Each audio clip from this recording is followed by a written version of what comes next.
Hi കുട്ടീസ്, good morning. അപ്പോൾ ഇന്ന് നമുക്കൊരു ലഞ്ച് ബോക്സ് ആക്കാം. ഞാൻ പാലൊക്കെ ചൂടാക്കി വെച്ച് എന്നത്തെയും പോലെ നല്ല ചൂട് ചോറും അതിനോടൊപ്പം ചക്ക അവിയൽ വെച്ചായിരുന്നു. അന്ന് വെച്ച ചക്കയുടെ കുറച്ച് ഞാൻ ഫ്രീസറിൽ വെച്ചായിരുന്നു. അപ്പോൾ അതെടുത്തൊരു ചക്ക അവിയലും വെച്ചു.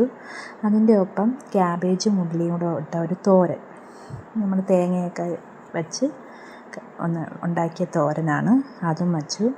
അതിൻ്റെ ഒപ്പം ഇനി ഫിഷ് കറി ഒന്നുമില്ല, അതുകൊണ്ട് 2-3 ഫിഷ് ഇരുന്നായിരുന്നു. അപ്പോൾ അത് ഞാനെടുത്ത് മീനെടുത്ത് പൊരിച്ചായിരുന്നു.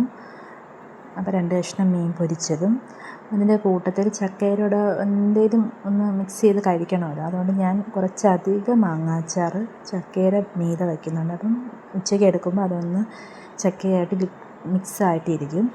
അപ്പോൾ ഇന്നത്തെ കറികളൊക്കെ ഇതൊക്കെയാണ്. ഞാൻ ലഞ്ച് ബോക്സ് അടച്ചു വെച്ചു.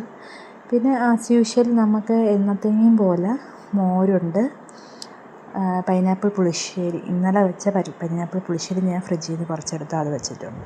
ഞാൻ അങ്ങനെയാണ് പൈനാപ്പിൾ പുളിശ്ശേരി 2-3 ദിവസത്തേക്ക് വയ്ക്കും. ഇത് ബ്രേക്ക്ഫാസ്റ്റ് എന്ന് വെച്ചാൽ റാഗിയുടെ ഇഡ്ഡലിയാണ്, കൂരവെന്നൊക്കെ പറയും.